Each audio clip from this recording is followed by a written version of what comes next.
সমস্ত যজ্ঞ চিন্ময় জ্ঞানে পরিসমাপ্তি লাভ করে। আর সমস্ত জ্ঞানযোগের উদ্দেশ্য হচ্ছে নিষ্কাম কর্মযোগের যে জ্ঞান, সেই জ্ঞানে উন্নীত হওয়া।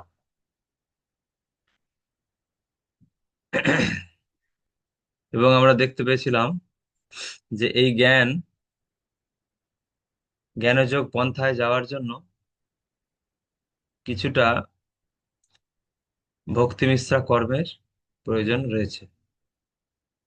অর্থাৎ সরাসরি আমরা যে যোগ চার্ট দেখিয়েছিলাম, যোগ সিঁড়ি, সেই যোগ সিঁড়ি থেকে আমরা দেখেছিলাম কি যে একটা চ্যানেল রয়েছে কর্মকাণ্ড থেকে ভক্তি মিশ্রা কর্ম, তারপরে কর্ম মিশ্রা ভক্তি, তার উপরে অনন্য ভক্তি। আর একটা চার্ট ছিল কি,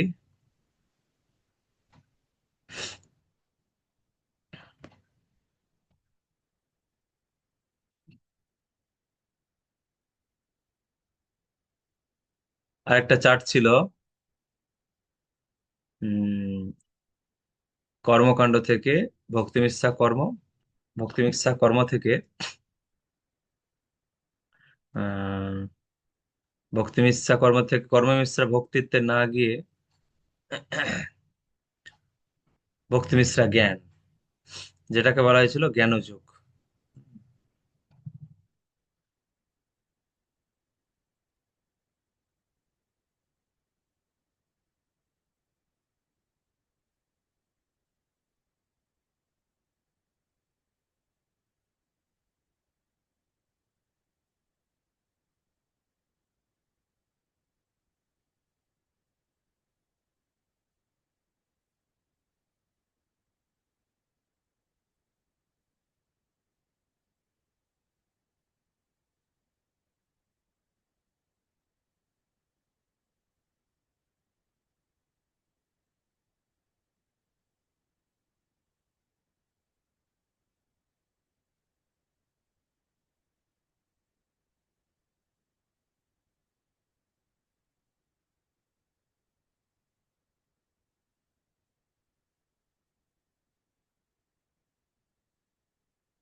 তো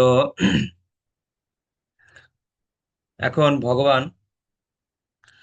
অর্জুনকে আবার যে জ্ঞানযোগ প্রদান করার পরে পুনরায় পঞ্চম অধ্যায়ে তিনি, পঞ্চম অধ্যায়ের নাম দেওয়া হয়েছে কর্ম সন্ন্যাস যোগ। কর্ম সন্ন্যাস যোগ কেন? কারণ অর্জুনকে ভগবান আহ প্রথমে বললেন যে সকাম কর্ম ত্যাগ করতে, সকাম কর্ম ত্যাগ করে নিষ্কাম কর্ম করতে। অর্জুন ভাবলো কর্ম ত্যাগ করতে বলছেন ভগবান।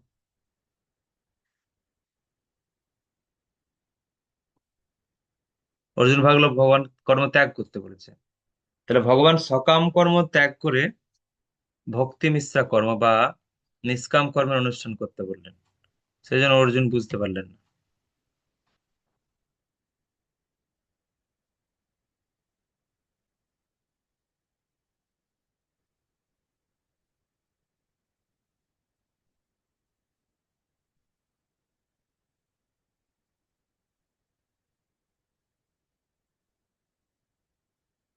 তাই আবার প্রশ্ন করলেন।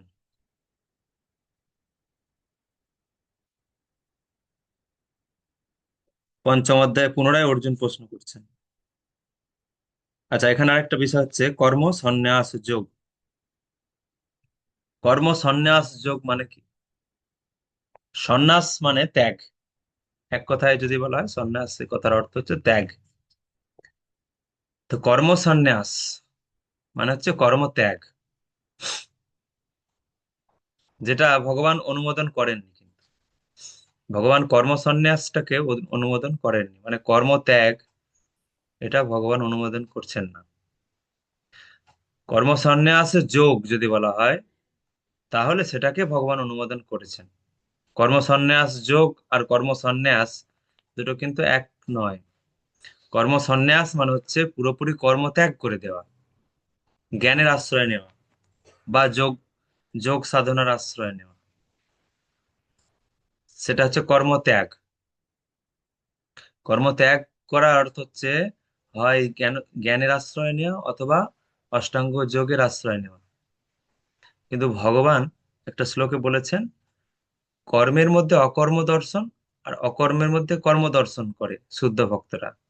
সেখানে বলা হয়েছিল যে কর্ম ত্যাগ হয় না। সাধারণত যারা যে সমস্ত আধ্যাত্মবাদী বা পরমার্থবাদীরা বলেন যে আমি কর্ম ত্যাগ করেছি, যারা নিজেদেরকে কর্মত্যাগী বলে মনে করে, যোগী বা জ্ঞানী বলে মনে করে, তাদের প্রতি শুদ্ধ ভক্তদের দৃষ্টিটা কিরকম? আর শুদ্ধ ভক্তরা তাদের প্রতি দেখতে পায়, তাদের মধ্যে দেখতে পায় যে তারা কর্মত্যাগ বলছে, কিন্তু পাশাপাশি তারা কর্ম করতে বাধ্য হচ্ছে। কারণ ভগবান বলেছে কর্ম ছাড়া কেউ এক মুহূর্ত থাকতে পারে না। তাদের জীবন ধারণের জন্য তাদেরকে কিছু আবার কর্ম করতেও হচ্ছে। সুতরাং কর্মসন্ন্যাস বললেও সেটা প্রকৃতপক্ষে কর্মসন্ন্যাস হয় না, কর্মত্যাগের নাম করে তাকে কিছু কর্ম করতেই হয়। সেই জন্য ভগবান যেটা বলতে চাইছেন যে কর্মত্যাগ না করে কর্মটাকে কৃষ্ণের জন্য সমর্পণ করা। যজ্ঞার্থাৎ কর্ম অন্যত্র, যেটা আমরা তৃতীয় অধ্যায়ে দেখেছিলাম। আর চতুর্থ অধ্যায়ে কি দেখলাম? জ্ঞানের উদ্দেশ্যটা কি? না, জ্ঞানের উদ্দেশ্যটা হচ্ছে আহ, ভক্তি নিষ্কাম কর্ম। নিষ্কাম কর্ম কিভাবে করতে হয় সেই জ্ঞানের স্তরে পৌঁছানোটাই হচ্ছে জ্ঞানযোগের উদ্দেশ্য। জ্ঞানযোগের উদ্দেশ্য মানে সমস্ত কর্ম ত্যাগ করে জ্ঞানের আশ্রয় নেওয়া, এটা নয়। জ্ঞানযোগের উদ্দেশ্য হচ্ছে আহ সকাম কর্ম, কর্মের ফলের বাসনা ত্যাগ করে কৃষ্ণের জন্য কর্ম করা, এটা হচ্ছে জ্ঞানযোগের উদ্দেশ্য।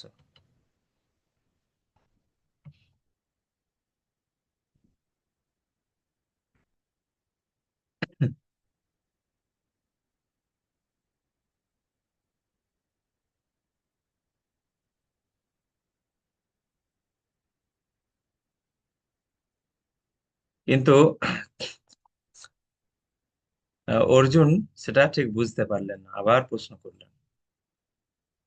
তো যেটা বলা হলো এখন, যে কর্ম সন্ন্যাস আর কর্ম সন্ন্যাস যোগ, কথার অর্থটা কি, পার্থক্যটা কি? না, কর্ম সন্ন্যাস যোগ মানে হচ্ছে কর্ম সন্ন্যাস মানে হচ্ছে কর্ম ত্যাগ করা। আর কর্ম সন্ন্যাস যোগ মানে আহ, কর্ম ত্যাগ বিষয়টাকে কৃষ্ণের সঙ্গে যুক্ত করা। এই কর্ম সন্ন্যাস যোগ মানে কর্ম ত্যাগটা কৃষ্ণের সঙ্গে যুক্ত করা। তার মানে কি? তাহলে কৃষ্ণের জন্য কর্ম করা। ঠিক আছে? কর্ম জাগতিক কর্ম ত্যাগ করে কৃষ্ণের জন্য কর্ম করা, এটা হচ্ছে কর্ম সন্ন্যাস যোগ। আমরা এই অধ্যায়ে দেখতে পাবো সন্ন্যাসী কাকে বলে। আরো সুন্দরভাবে ভগবান বলবেন যে সন্ন্যাসী কাকে বলে। আপনি নিজেও কি বাড়িতে থেকে সন্ন্যাসী হতে পারেন? নাকি সন্ন্যাসী কেবলমাত্র পোশাক পরিবর্তন করলেই হওয়া যায়? নাকি সন্ন্যাসী কেবলমাত্র আহ কোনো মন্দিরে থাকলে হওয়া যায়? যারা বিবাহিত জীবনে আছেন তারা কি কোনোদিন সন্ন্যাসী হতে পারবেন কি না? এই সব জিনিসগুলো আমরা পাবো এখানে, এই অধ্যায়ে। তো আমি একটু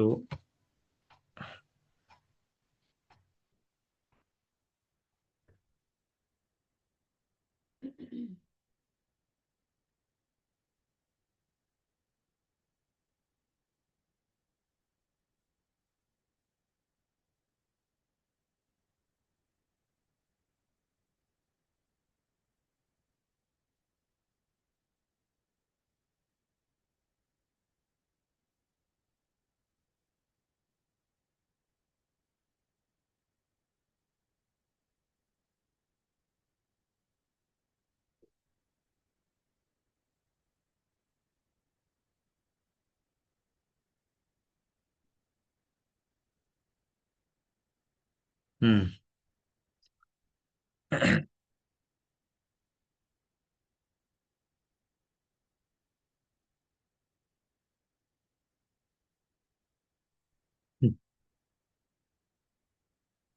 পঞ্চম অধ্যায়। ভগবদ গীতার এই পঞ্চম অধ্যায়ে ভগবান বলেছেন যে শুষ্ক জ্ঞানের মানসিক জল্পনার চেয়ে কৃষ্ণ ভাবনাময় ভক্তি ভাবমূলক কর্ম শ্রেয়। বুঝা গেল? শুষ্ক জ্ঞানের মানসিক জল্পনা মানে কর্ম সন্ন্যাস, অর্থাৎ কর্ম ত্যাগ করার মাধ্যমে তারা কি করবে না, জ্ঞান চর্চা করবে। তো সেটা কি করে সম্ভব? বাস্তব উপলব্ধি বা বাস্তব অভিজ্ঞতা না থাকলে এখানে বলছে সেটা হচ্ছে মানসিক জল্পনা। তার থেকে কৃষ্ণের উদ্দেশ্যে কর্ম করাটা শ্রেষ্ঠ। কারণ সেটা কি হয়, কৃষ্ণ ভাবমূলক ভক্তি ভাবমূলক সেবা শুষ্ক জল্পনা কল্পনার চেয়ে সহজ। কারণ এই ধরনের কর্ম অপ্রাকৃত এবং তা সাধন করার ফলে মানুষ কর্মফলের প্রতিক্রিয়া থেকে মুক্ত হয়।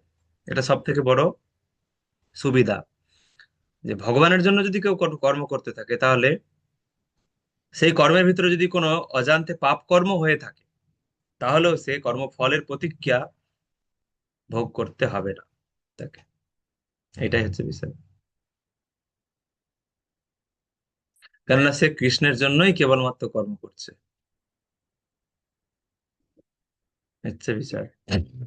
যদি কৃষ্ণের জন্য সে কর্ম করে কেবলমাত্র, তাহলে কর্মফলের প্রতিক্রিয়া থেকে সে মুক্ত।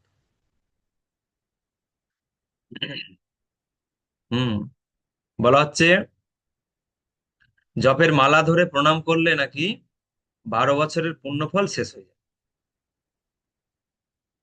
কেউ যদি জপের মালা হাতে নিয়ে প্রণাম করে কাউকে, তাহলে 12 বছরের পুণ্য ফল শেষ হয়ে যায়। তো এই প্রতিক্রিয়া, যারা শুদ্ধ ভক্ত, যারা কৃষ্ণের জন্য ব্যস্ত, তারা এই সমস্ত বিষয় নিয়ে তারা আহ, আগ্রহী নন। তাদের কোনো কর্মফলে প্রতিক্রিয়া তাদের উপরে প্রভাব ফেলতে পারে না। যে কোনো ধরনের পাপ কর্ম হয়ে যেতে পারে। কৃষ্ণ সেবা করতে গিয়ে যদি যদি তাদের তাদের দ্বারা কোনো ছোট ছোট জীব প্রাণী হত্যাও হয়ে যায় কৃষ্ণ সেবা করতে গিয়ে, তাও তারা সেই কর্মফলে প্রতিজ্ঞা থেকে মুক্ত। তাই বলে কি সে অসাবধান হবে না? সাবধানতার সঙ্গেই করছে ভগবানের সেবা, কিন্তু তারপরেও হয়তো কিছু অজান্তে পাপকর্ম হয়ে গেল, তার প্রতিক্রিয়া তাকে ভোগ করতে হবে না। এটা সুবিধা। তো সেটা 5 নম্বর অধ্যায়ে বলা হবে, এই অধ্যায়ে বিশেষ।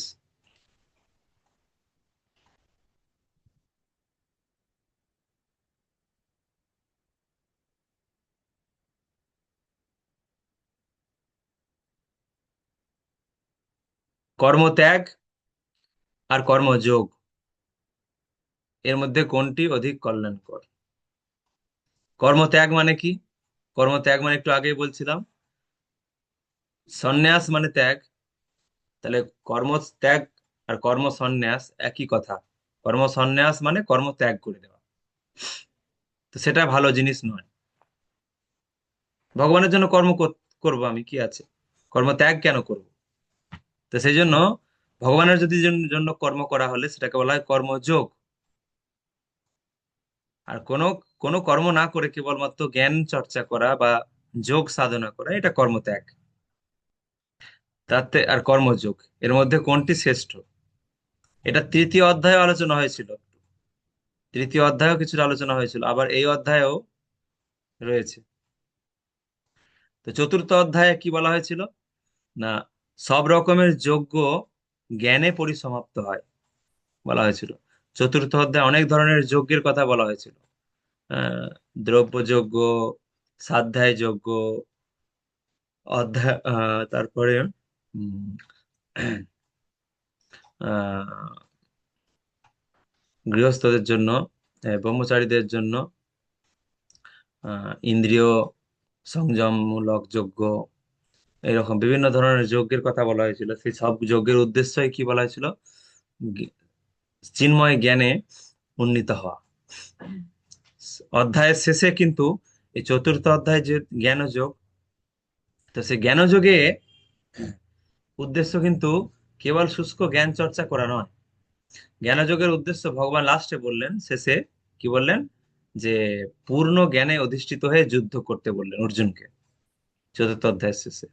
পূর্ণ জ্ঞানে অধিষ্ঠিত হয়ে যুদ্ধ করতে, তাহলে দেখুন, কেউ যদি প্রকৃত জ্ঞান অবলম্বন করে, পূর্ণ জ্ঞান প্রাপ্ত হয়, তাহলে সে যুদ্ধ ত্যাগ করবে না, সে যুদ্ধ করবে। ভগবান বলেছেন চতুর্থ অধ্যায়ের শেষ।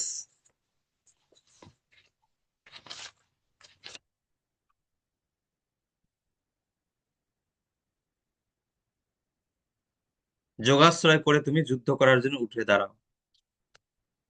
সম্পূর্ণ অজ্ঞানতা থেকে যদি কেউ মুক্ত হয়, হয়ে যদি পূর্ণ জ্ঞান প্রাপ্ত হয়, তাহলে সে কখনোই শুষ্ক জ্ঞানের জ্ঞান চর্চা বা শুষ্ক যোগ সাধনা, অষ্টাঙ্গ যোগ, এই সমস্ত বিষয়ে সে আগ্রহী হবে না।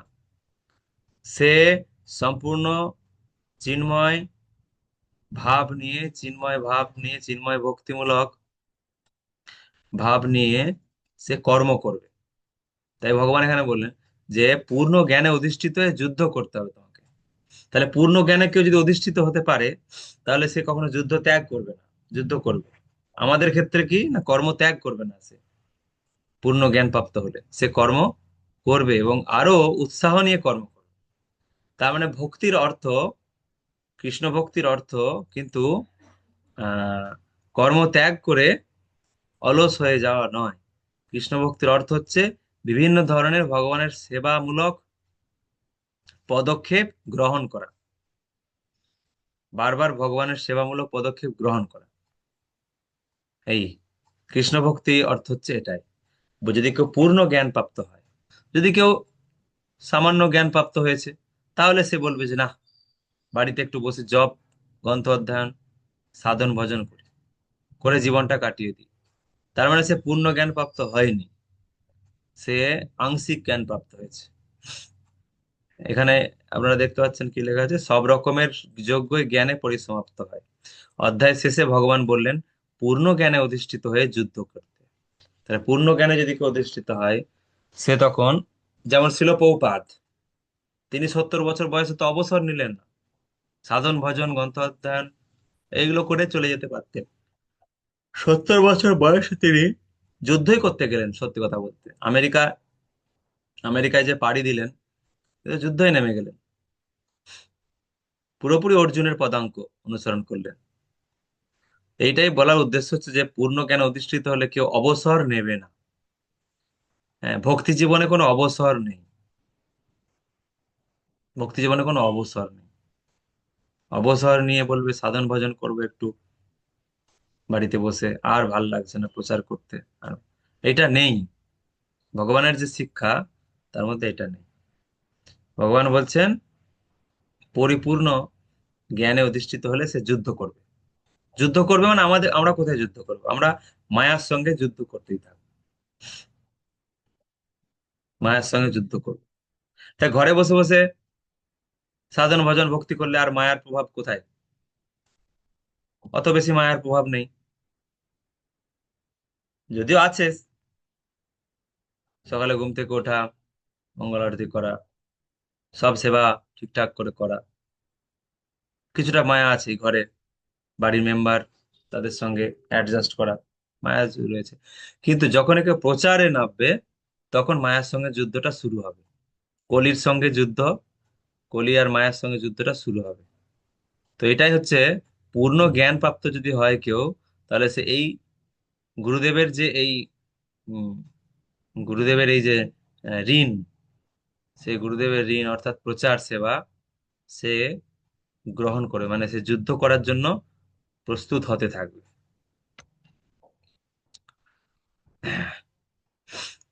তো 3 নম্বর অধ্যায় একে প্রথম শ্লোকে দেখুন, অর্জুন প্রশ্ন করেছিলেন কর্মযোগ আর জ্ঞানযোগের মধ্যে কোনটা শ্রেষ্ঠ। আবার এই 5 নম্বর অধ্যায়ের একে আমরা দেখব একই প্রশ্ন করলেন, কর্মত্যাগ আর কর্মযোগের মধ্যে কোনটা শ্রেষ্ঠ। ওখানে জ্ঞানযোগ বলতে যা ছিল ওটা কর্মত্যাগ, কর্মযোগ আর জ্ঞানযোগের মধ্যে বলা হয়েছিল। তো জ্ঞানযোগ বলতে অর্জুন যেটা বলে বুঝেছিল সেটা হচ্ছে কর্মত্যাগ। এখানেও তাই, কর্মত্যাগ আর কর্মযোগের মধ্যে কোনটা শ্রেয়। তাহলে একই প্রশ্ন, আবার করলেন কেন? মাঝখানে চতুর্থ অধ্যায় পুরোটা শুনলেন অর্জুন, তারপরে আবার বুঝতে ভুল করলেন। উম,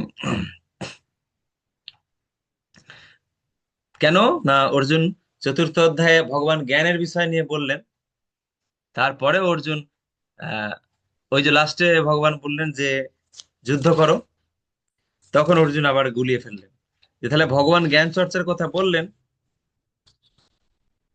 আহ, যজ্ঞের উদ্দেশ্য চিন্ময় জ্ঞানে পরিসমাপ্তি লাভ করা। যজ্ঞের উদ্দেশ্য, এত যজ্ঞ করার উদ্দেশ্য, এত কর্ম যজ্ঞ করার উদ্দেশ্য হচ্ছে চিন্ময় জ্ঞান লাভ করা। তা সেই চিন্ময় জ্ঞানটাই হচ্ছে ভগবানের সেবা। ওইটা আর অর্জুন বুঝতে পারলেন না। তিনি ভাবলেন যজ্ঞের উদ্দেশ্য চিন্ময় জ্ঞান, তার মানে বোধহয় কর্মত্যাগ, মানে কর্মসন্ন্যাস।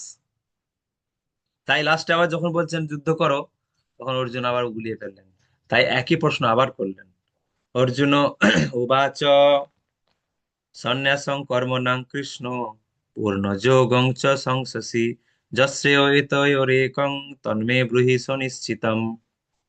অর্জুন বললেন, হে শ্রীকৃষ্ণ, প্রথমে তুমি আমাকে কর্ম ত্যাগ করতে বললে, আবার তারপরে ভক্তিযুক্ত কর্মের অনুষ্ঠান করতে বললে। এই দুটির মধ্যে কোনটি অধিক শ্রেয়স্কর তা সুনিশ্চিত ভাবে আমাকে বলো। একই প্রশ্ন। প্রথমে কর্ম ত্যাগ করতে বললে, আবার লাস্টে কর্ম করতে বললে।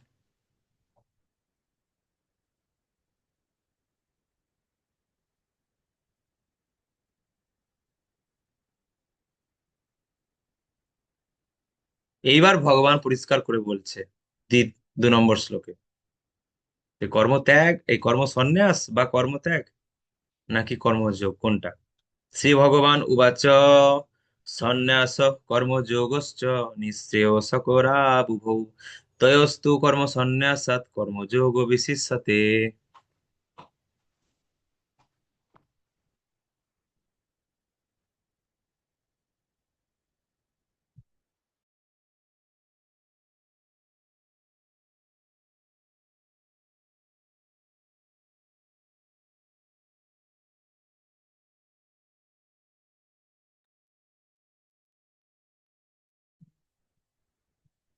পরমেশ্বর ভগবান বললেন কর্ম সন্ন্যাস এবং কর্মযোগ উভয়ই মুক্তিদায়ক, কিন্তু এই দুটির মধ্যে কর্মযোগ কর্ম সন্ন্যাস থেকে শ্রেয়।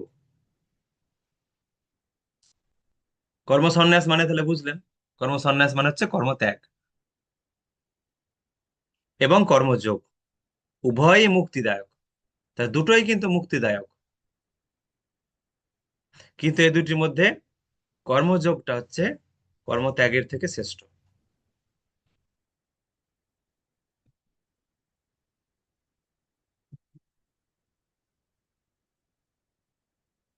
তাৎপর্যে প্রপাত ফল্গু বৈরাগ্যের কথা বলেছেন, ফল্গু বৈরাগ্য। সেটা কি না, এটা তৃতীয় অধ্যায়ে বলা হয়েছিল। তৃতীয় অধ্যায়ে ভগবান বলেছিলেন আহ, যারা কর্মত্যাগ করে মনে মনে ইন্দ্রিয়ের বিষয় চিন্তা করে, তারা হচ্ছে ভণ্ড, মিথ্যাচারী।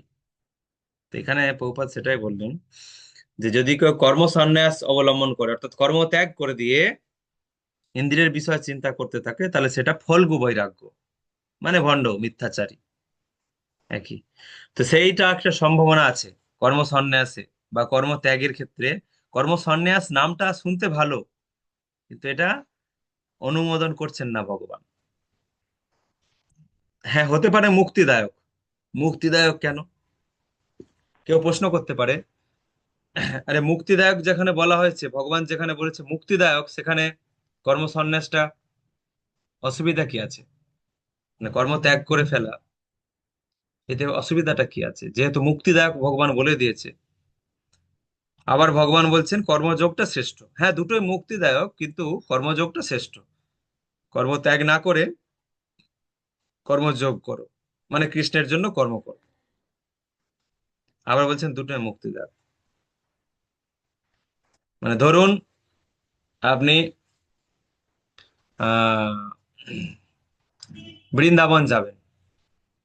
হুম। তো আপনি বৃন্দাবন যাবেন,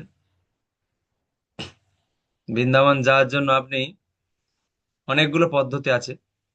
আপনি ট্রেনে যেতে পারেন রিজার্ভেশনে,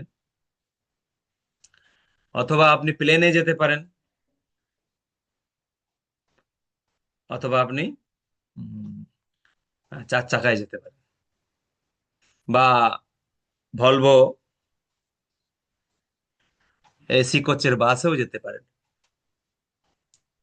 তাহলে এসি কোচের বাস যেতে পারেন আপনি বৃন্দাবন, ট্রেনেও যেতে পারেন, আবার প্লেনেও যেতে পারেন,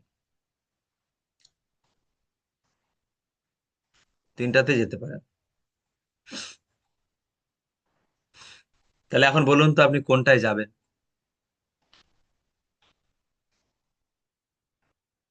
কোনটায় যাবেন আপনি? তিনটে পদ্ধতিতে আপনি বৃন্দাবন যেতে পারেন, কোনটাকে আপনি প্রেফার করবেন?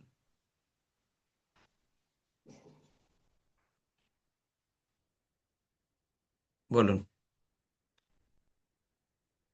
ভলভো বাসে যাবেন, না ট্রেনে যাবেন, নাকি প্লেনে যাবেন?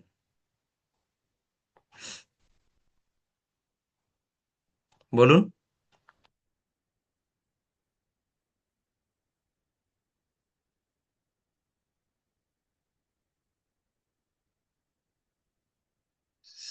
শ্যামানন্দ বাবু।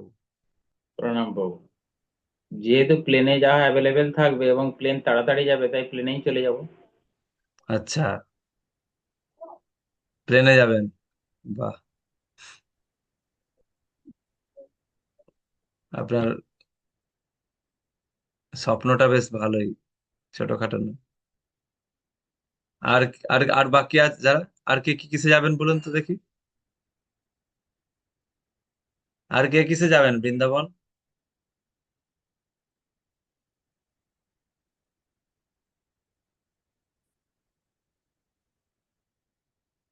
কি হলো? শোভাময়ী জানকী দেবী দাসী।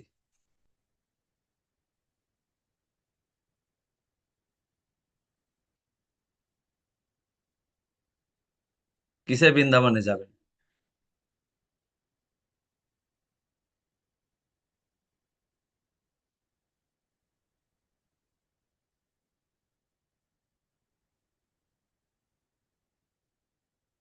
আচ্ছা, পাওয়া গেল না, একটু আগে হাত তুলেছিলেন কি? রিয়েলমি। হ্যাঁ, রিয়েলমি C15। ভিডিও অফ করে রেখেছেন কেন?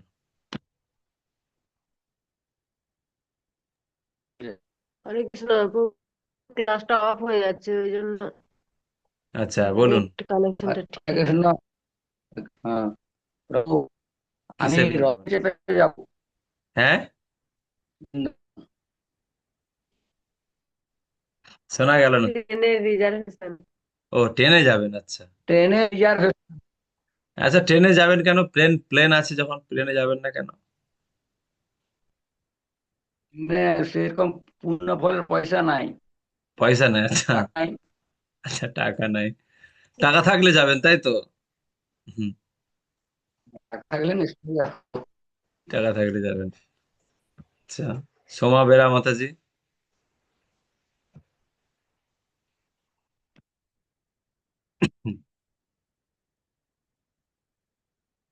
আনমিউট করুন, আগে আনমিউট করুন। হরে হুম। কৃষ্ণ প্রভু, প্রণাম। আমি রাস্তায় হুম। আছি, তাও হুম। বলছি আমি ট্রেনে যাওয়াটা বেশি প্রেফার করব। কেন, ট্রেনে হয়তো আমার সামর্থ্য আছে, কিন্তু আমি বেশি লোককে যেতে বলতে পারবো না যে রাস্তাটা কেমন, চলো। আচ্ছা, ও একাই যাবেন না, অনেককে নিয়ে যাবেন? হ্যাঁ, ফিরে এসে আমি তো বলতে পারবো যে এই রাস্তাটা সহজ। আহ, আচ্ছা, সামর্থ্যের মধ্যে অনেক লোককেই উপদেশ দিতে পারবো। কিন্তু প্লেনে যাওয়াটা যদি তাদের কাছে সহজ হয়, তাদের পয়সা টয়সা আছে বেশি, তাহলে? না, সে লোক খুব সীমিত। আচ্ছা, ঠিক আছে। তাহলে প্লেনে যাওয়ার লোকও আছে, ট্রেনে যাওয়ার লোকও আছে দেখছি, বাসে যাওয়ার কেউ নেই।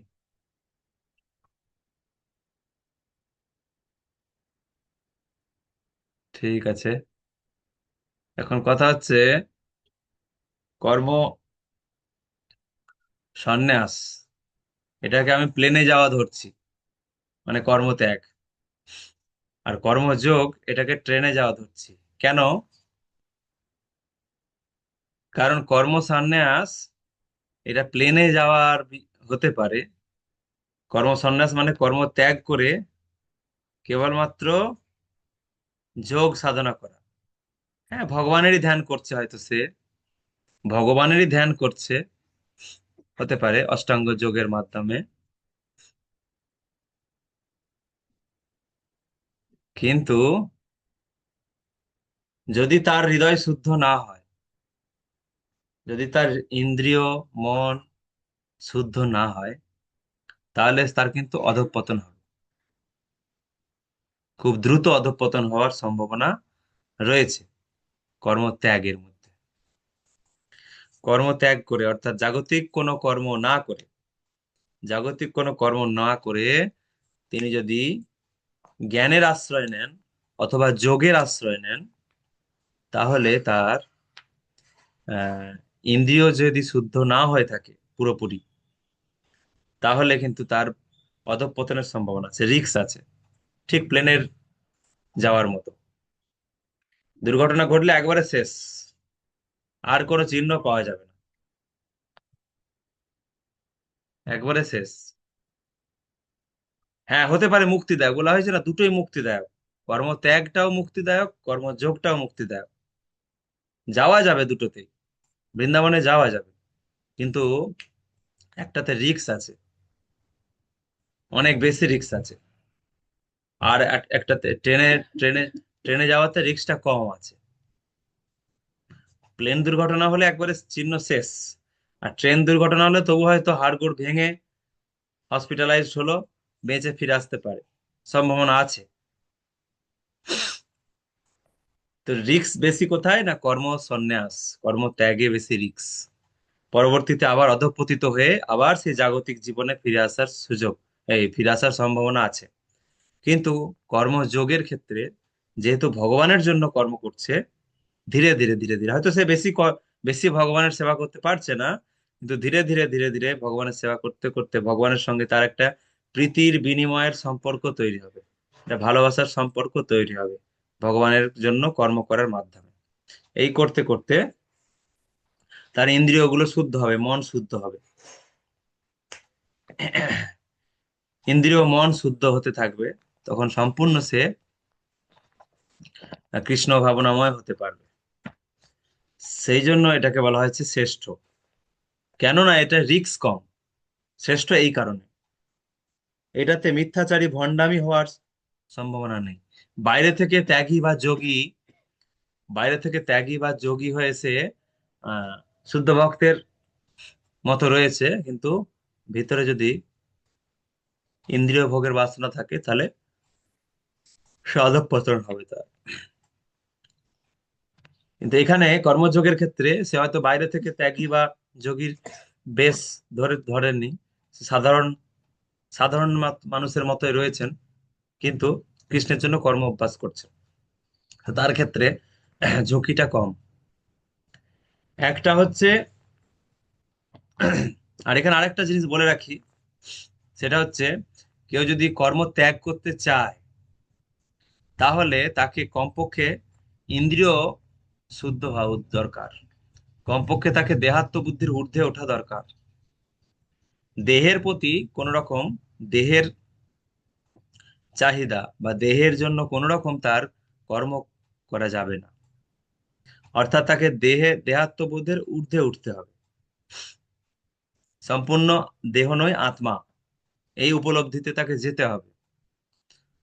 তারপরে সে যদি কর্ম ত্যাগ করে তাতে কোনো অসুবিধা নেই, কারণ সে অবস্থায় সে কর্ম ত্যাগ করলেও তার কোনো চাহিদা নেই, দেহের প্রতি কোনো চাহিদা নেই, তার মানে তার ইন্দ্রিয় ভোগের কোনো বাসনা নেই, তাই তার মন এবং ইন্দ্রিয় সম্পূর্ণ শুদ্ধ।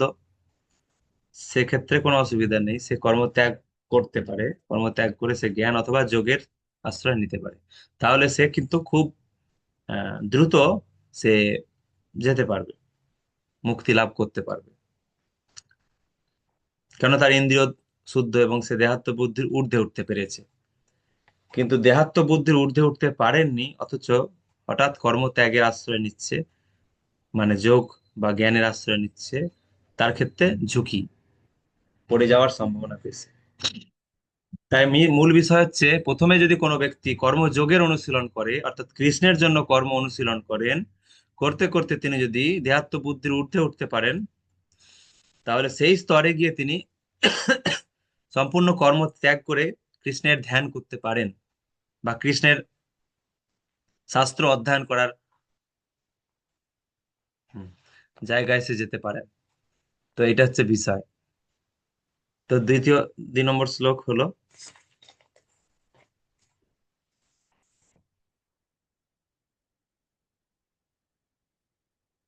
এরপর 3 নম্বর শ্লোক।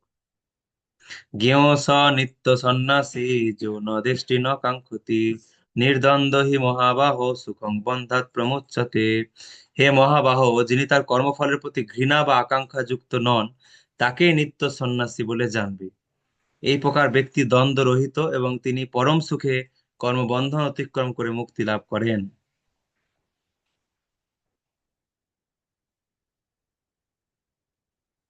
এই যে শ্লোকটা, আপনারা এই শ্লোকটা পড়ুন, 10 মিনিট সময় দিচ্ছি। এই 3 নম্বর শ্লোকটা আপনারা পড়ুন, পড়ে তাৎপর্যটা পড়বেন, পড়ে আপনারা বলবেন যে সন্ন্যাসী কাদেরকে বলা হবে। আপনার পক্ষে কি সন্ন্যাসী হওয়া সম্ভব? প্রথম প্রশ্ন, আপনিও কি সন্ন্যাসী হতে পারেন? পারেন কিনা, সম্ভাবনা আছে কিনা, 1 নম্বর প্রশ্ন। 2 নম্বর প্রশ্ন হচ্ছে, কর্ম ত্যাগ করলেই কি সন্ন্যাসী হওয়া যায়? 2 নম্বর প্রশ্ন। 3 নম্বর প্রশ্ন হচ্ছে, সন্ন্যাসী হতে গেলে কি গৃহ ত্যাগ করতে হয়? কি কি প্রশ্ন বলা হলো? আপনি কি সন্ন্যাসী হতে পারেন? 2 নম্বর প্রশ্ন কি বলা হলো? আহ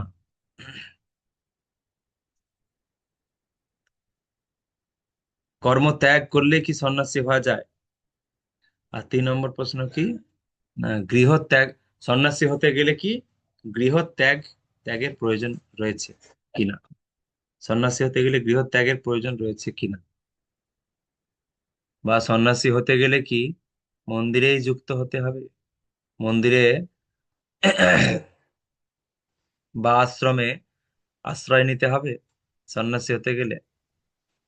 এই 3টে প্রশ্নের উত্তর আপনারা চিন্তা করুন, যুক্তি সহকারে উত্তর দেবেন।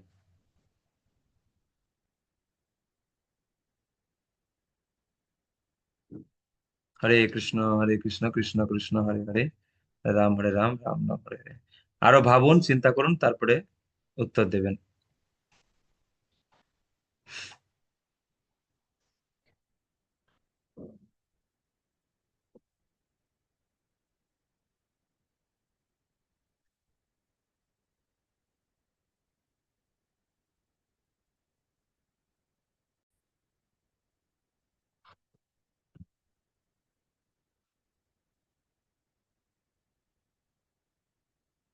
বলুন, সন্ন্যাসী হতে গেলে কি মন্দিরে যেতে হবে?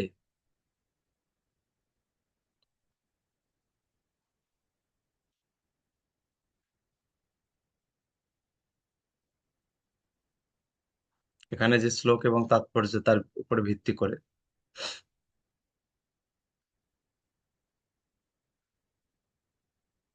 শ্যামানন্দ সুধ মহাপ্রভু।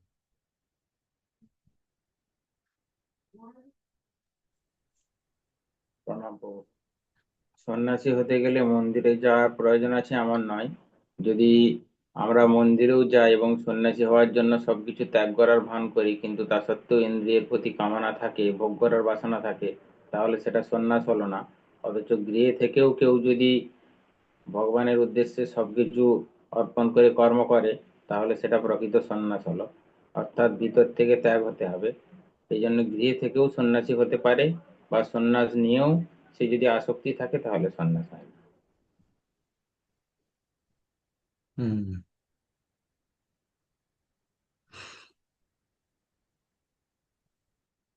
আরাধনা যমুনা দেবী দাসী মাতাজি। বলুন। হরে কৃষ্ণ প্রভু, ধন্যবাদ, প্রণাম। হ্যাঁ, বলো। প্রভু যেটা বললেন ওইটাই ঠিক। তো সন্ন্যাস নেওয়ার জন্য মন্দিরে যাওয়া দরকার নেই। যদি ঘরে বসেই ভগবানের সেবা করা যায়, ভগবানের জন্য সমস্ত কিছু কর্ম করে ভগবানের জন্য সেবা করা হয়, তাহলে তো সেটা কর্মসন্ন্যাস যোগ এটাই হয়ে যাচ্ছে। হুম। এখানে তো বলেছেন প্রভু এই শ্লোকে তাৎপর্য, উনি বলে সমস্ত ত্যাগ করে ভগবানের যিনি প্রকৃতভাবে সেবা করছেন উনি প্রকৃত জ্ঞানী। ভগবানের সেবাটা ঠিকঠাক ভাবে করতে হবে, আমাদেরকে ভগবানের জন্যই কর্ম করে সেবা করতে হবে। নিজের ইন্দ্র কিছু করা যাবে না। কৃষ্ণচন্দ্র কীর্তন বলো।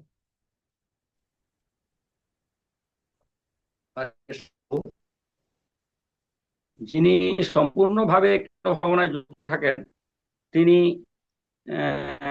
প্রকৃত প্রকৃত তিনি প্রকৃত ত্যাগী। কারণ তিনি কর্মফলের প্রতি তার বিতরাগ অনুরাগ কোনোই জন্মায় না। তিনি সম্পূর্ণভাবে নিরাসক্ত থাকেন। তিনি ভক্তি সহকারে ভগবানের জন্য অনন্য ভক্তি সহকারে ভগবানের জন্য সেবা কর্ম তার কাজ চালিয়ে যান। তিনি তার ফলের দিকে বা কোনো কর্ম ফলের দিকে তিনি চিন্তা করেন না। তিনি ভগবানের অবিচ্ছেদ্য অংশ, ভগবান পূর্ণ, তার সেই সম্পূর্ণ অংশ থাকার জন্য তিনি পরিমাণ তার তত্ত্বজ্ঞান হতে প্রকৃত পারমার্থিক তত্ত্বজ্ঞান মানুষের এটা নয়, সবই কৃষ্ণের জন্য। যে কোনো কাজ করেন তিনি কৃষ্ণের জন্যই করেন। তাই একটি গানে বলা হয়েছে যে গৃহে থাকো বনে থাকো সদা হরি বলে ডাক। তাহলে যদি সবসময় হরির চিন্তা মগ্ন থেকে কর্ম করা হয় তাহলে কিন্তু তার মন্দিরেই যাক বা গৃহে থাকুক তার যার দরকার হবে না। মন্দিরে না গেলেও সে সন্ন্যাসী হতে পারে। হুম।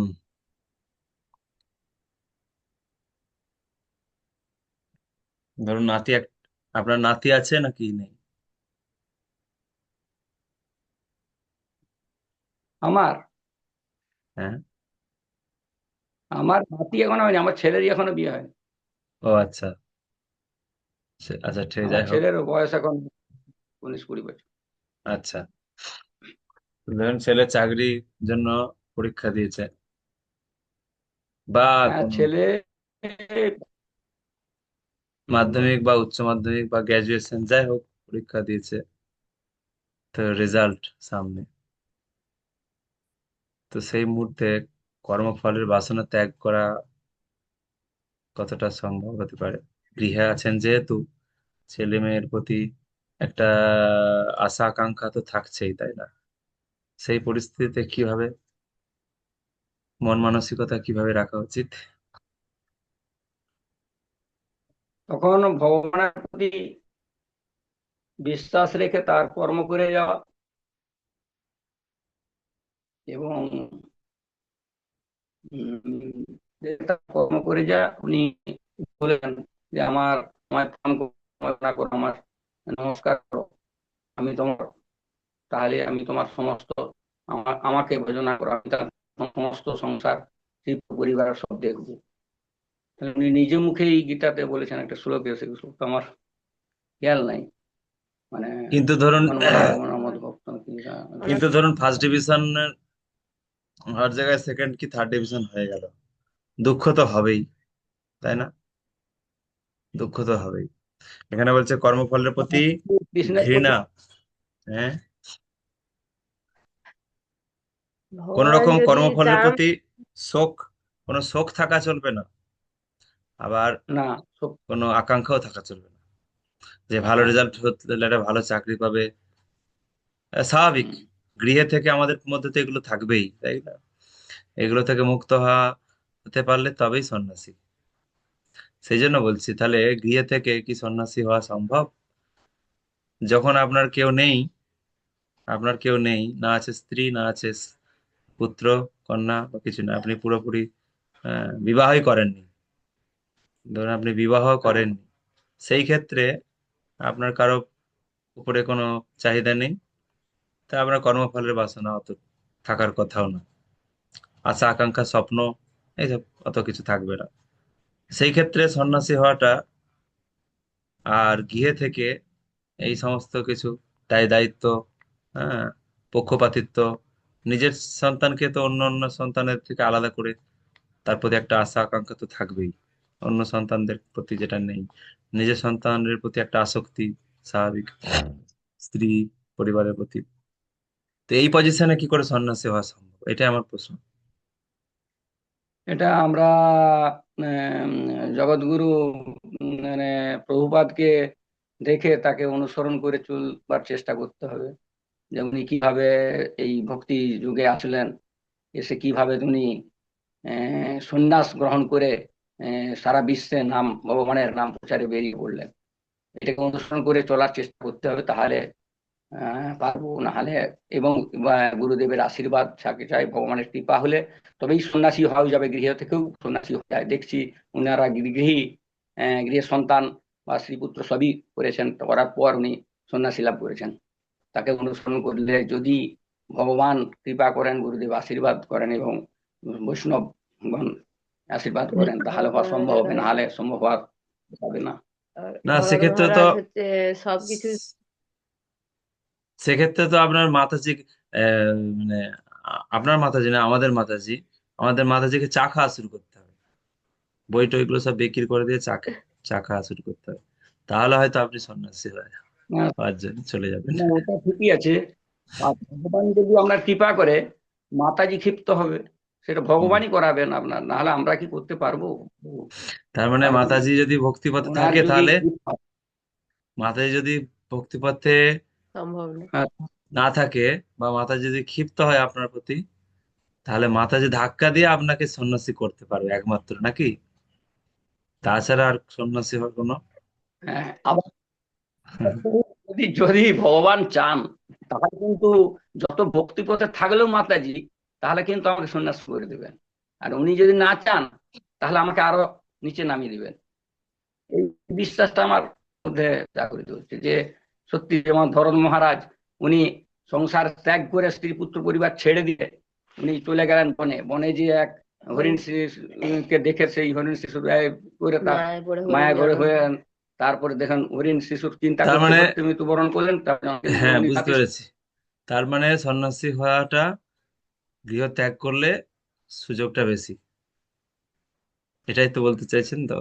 মানে হ্যাঁ, সন্ন্যাসী হতে গেলে তাহলে গৃহত্যাগ করতে হ্যাঁ, হবে, যে কোনো পরিস্থিতিতে, বাড়ির প্রতি বিতাড়িত হ্যাঁ, হয়ে হোক, পরিস্থিতি। বা বিরক্তি হয়ে হোক, বা যে কোনো ভাবে বাড়ির প্রতি হুম। নিরাসক্ত হয়ে বাড়ি ত্যাগ করতে হবে, তাহলে সন্ন্যাসী হয়ে যাবে। আচ্ছা। তারক জনার্দন প্রভু।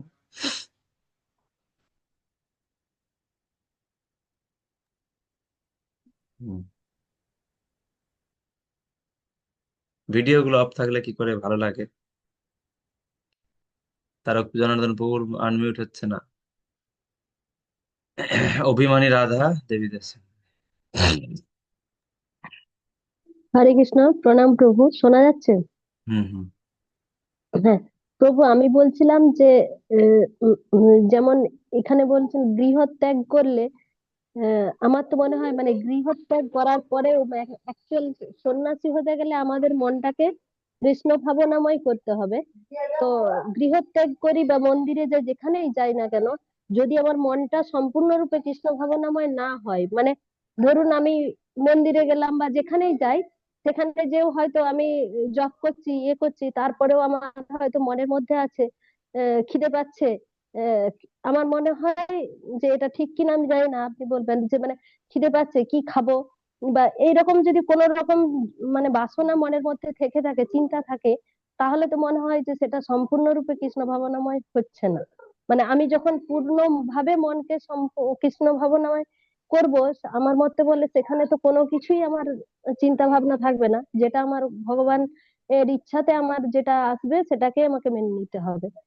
সেটা তো মন্দিরে বা কোথাও যাওয়ার প্রয়োজন নেই, যদি আমার মন সংসারে থেকেও আমি করতে পারি। কিন্তু এটা কখনোই আমার মনে হয় তো যে এটা খুবই কষ্টের, মানে এটা করাটা খুবই কষ্টের। আর কৃষ্ণ ভাবনাময় যদি মনটাকে করা যায় তাহলেই সেটাই হচ্ছে প্রকৃত সন্ন্যাস। সেখানে কোনো জড় কামনা বাসনা থাকবে না, এমনকি কোনো কিছুরই চিন্তা ভাবনা থাকবে না। কিন্তু সেটা কি সম্ভব আমাদের সংসার জীবনে থেকে? তো কখনোই আমার মনে হয় সম্ভব নয়। হুম। মানে সম্ভব নয় নয়, হয়তো অনেক শুদ্ধ ভক্ত থাকলে পারবেন, কিন্তু আমার পক্ষে মনে হয় যে এটা খুবই কষ্টের আর কি। এটা ঠিক কি না একটু বলবেন এটা? আসলে তারক জনার্দন প্রভু কিছু বলবেন? আপনার মাইকটা মিউট, তো আনমিউট হচ্ছে না। হ্যাঁ, বলুন। হরে কৃষ্ণ বুঝি। হরে কৃষ্ণ, হ্যাঁ, জানার প্রণাম বুঝি। বলুন। বলছি প্রভু, সন্ন্যাসী হতে গেলে যে গৃহত্যাগ করতে হবে, এটা ঠিকই বর্তমান কলিযুগে। কেননা সন্ন্যাসীর যে কার্য তিনি যা করবেন সবকিছুই ভগবানকে উদ্দেশ্য করবেন। আমরা দেখে থাকি ইস্কনের প্রতিটা মন্দিরে যে ওনারা সকাল থেকে যে কিছু কার্য করেন সবকিছুই ভগবানকে দেবেন। যেমন সকাল থেকে উঠে উনি যে আহ সামান্য একটা ফুল তুলতে যাবেন, সেটা বা যে কোনো কিছু করবেন সবকিছুই ভগবানের জন্য। যেমন আমরা যদি আহ, কেউ গৃহে থেকে যদি সন্ন্যাস ব্রত পালন করতে যায়, বর্তমান কলিযুগের যে পরিস্থিতি, সে যে মায়ার বন্ধন সেগুলোকে ত্যাগ করে সবকিছুকে ইয়ে করা সম্ভব হয়ে উঠতে পারবে না। তাই প্রভুপাদ বলেছেন যে গৃহস্থ ব্যক্তিও সন্ন্যাসী হতে পারে তখন সেটা লাস্ট পর্যায়ে, যখন ওনার সবকিছু যে দায়িত্ব, এই ভৌতিক জগৎ সাংসারিক যে দায়িত্ব, সেগুলো যখন উনি ওনার পুত্রকে বা যিনি তার পরবর্তী স্থানে যিনি পরিচালনা করার জন্য থাকবেন, ওনাকে যখন সবকিছু হ্যান্ড ওভার করে দিবেন, তারপর থেকে তিনি যদি সন্ন্যাসী নেন, তাহলে সবকিছু থেকে উনি আস্বস্ত থেকে ধীরে ধীরে বঞ্চিত। গৃহস্থ যদি থাকা হয় তাহলে থাকেন, যদি তাহলে সেটাকে সন্ন্যাসীতে ব্রতটা পালন করা খুবই কঠিন।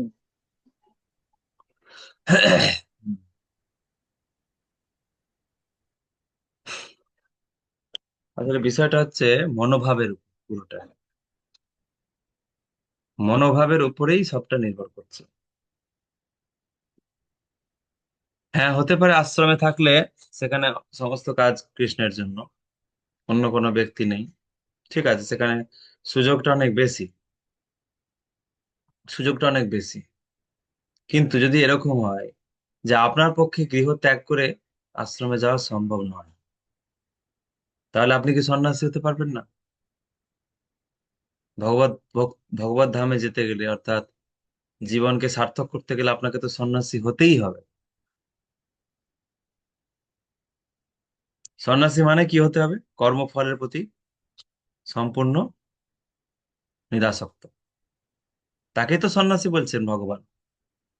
ভগবান বলছেন নিত্য সন্ন্যাসী, শুধু সন্ন্যাসী নয়, নিত্য সন্ন্যাসী। তাকেই বলা হবে যিনি যিনি তার কর্মফলের প্রতি আকাঙ্ক্ষাযুক্ত নন।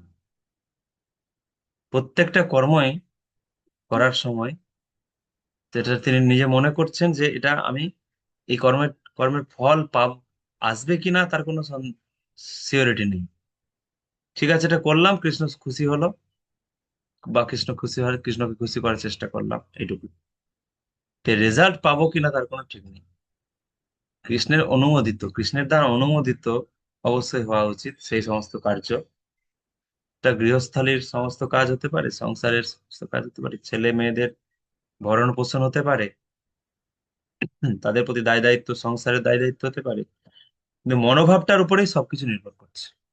তার মনোভাবটা যদি তিনি এইভাবে তৈরি করতে পারেন যে কৃষ্ণের জন্য করছি, বা কৃষ্ণ খুশি হোক, তাহলে তিনি সেই কাজগুলো সঠিকভাবে বেছে নিতে পারবেন।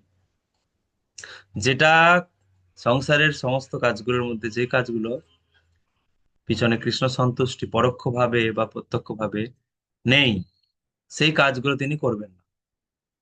আর সেই কাজ না করলেও তার কোনো ক্ষতি হবেও না। এই যে বিশ্বাস, সেই বিশ্বাসটা তৈরি করাটাই হচ্ছে মনোভাব।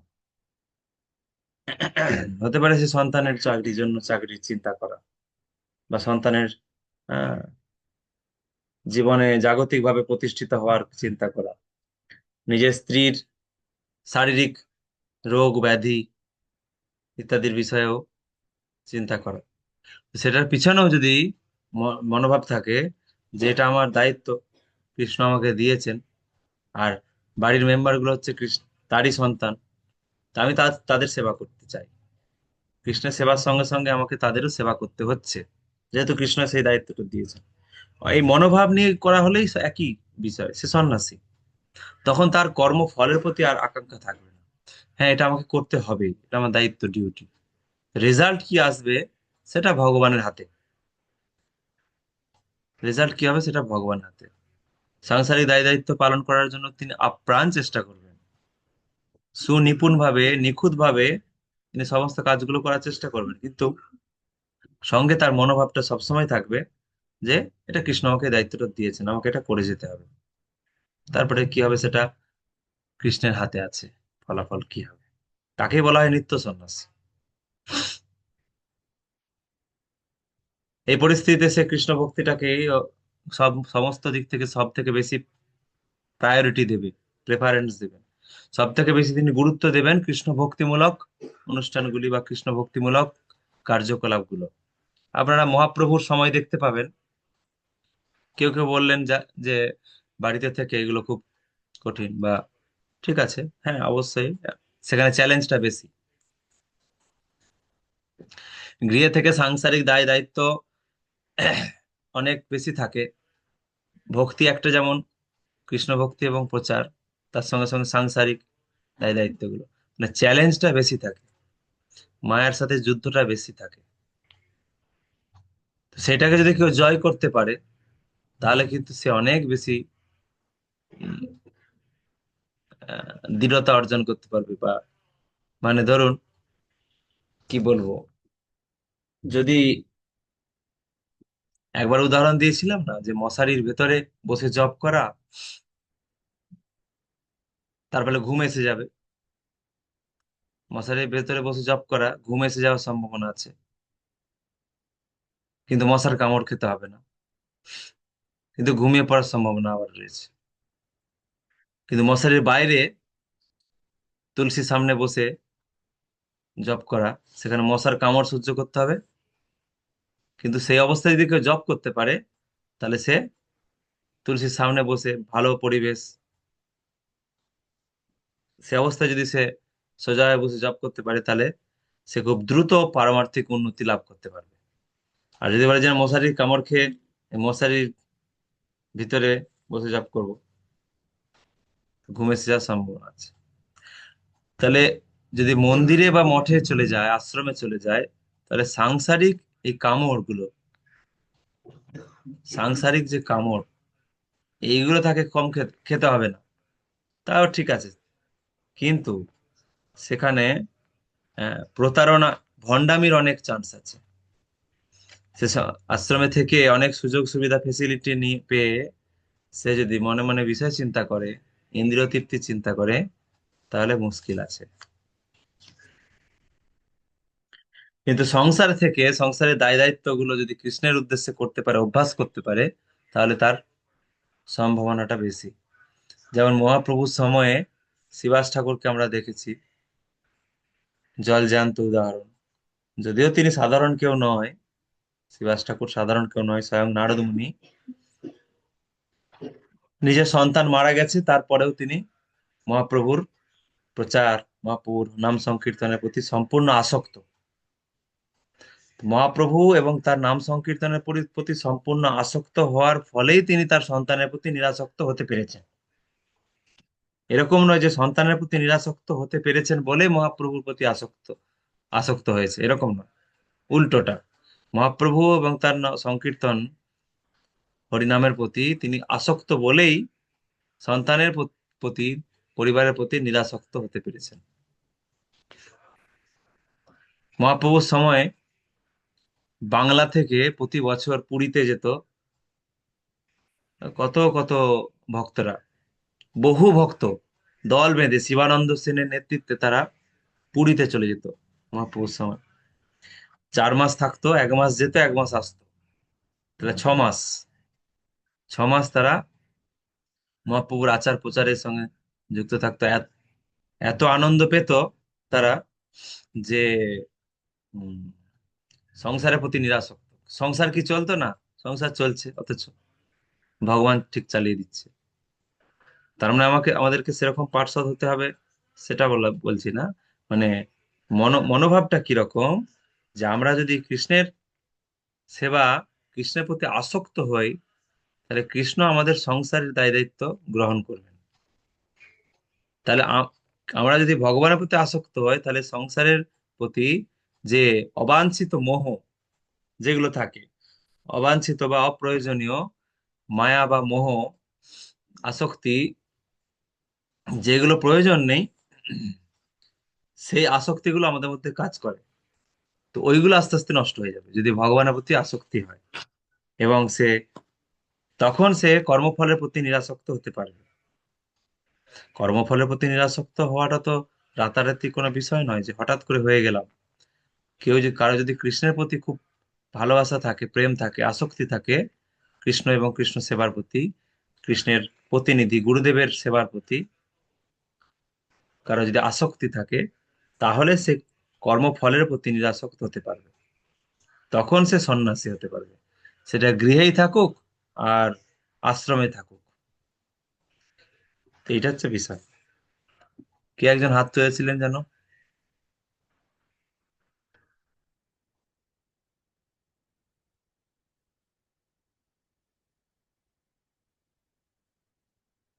হুম, ঠিক আছে।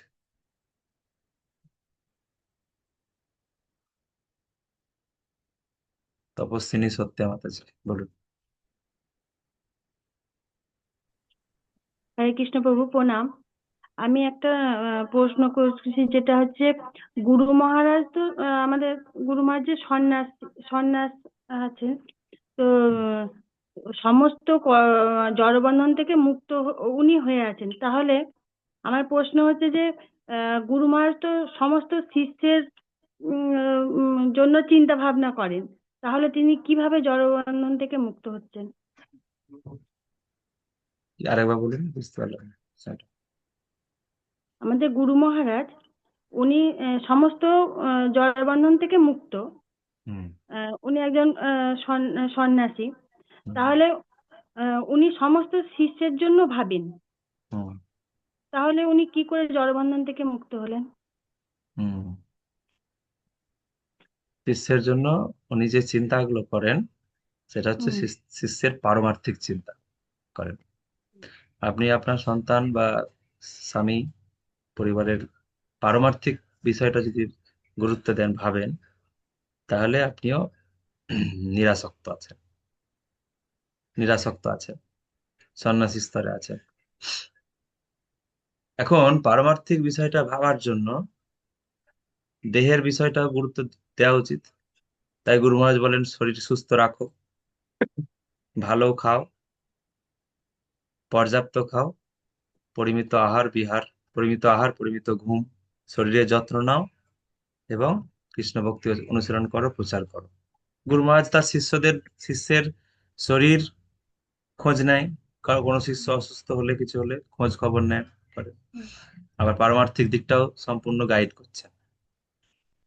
তিনি কি কি করছেন না করছেন সেগুলো হোয়াটসঅ্যাপ, ফেসবুকের মাধ্যমে আমরা জানতে পারছি। তিনি কোথায় আছেন এখন, কি মিটিং করছেন, তিনি এখন কি গ্রন্থ পড়ছেন, সব আপডেট পাচ্ছেন। এইভাবে গুরু মহারাজ আমাদেরকে তার জীবনধারাটা আমাদের সামনে তুলে ধরছেন, দিয়ে বোঝানোর চেষ্টা করছেন যে নিরন্তর কৃষ্ণ সেবায় ব্যস্ত থাকার চেষ্টা করো। আমি যেমন শরীরের প্রতি আমি যেমন নিরাসক্ত হওয়ার চেষ্টা করছি, অথচ শরীরের যত্ন নিচ্ছেন। ভাবুন, গুরুদেব শরীরের প্রতি নিরাসক্ত, অথচ তিনি শরীরের জন্য এক্সারসাইজও করছেন। কিরকম দেখবেন সবসময় তিনি হাত, হ্যাঁ, আমরা আগে দেখতাম হুইল চেয়ারে আছেন কিন্তু পায়ের ব্যায়াম চলছে সবসময় কন্টিনিউ। তাহলে তিনি ফিজিওথেরাপি করেন নিয়মিত, ঠিক ঠিক টাইমে, ঔষধ খান টাইমে, সবকিছু করেন, শরীরের জন্য যত্ন নিচ্ছেন।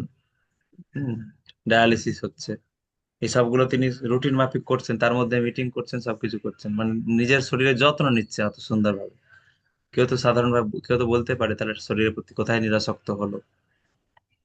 হম অথচ কিন্তু শরীরের প্রতি কোনো তার আসক্তি নেই, শুধুমাত্র কৃষ্ণ সেবার জন্য, কৃষ্ণ ভক্তি প্রচারের জন্য তিনি শরীরটাকে ধরে রেখেছেন।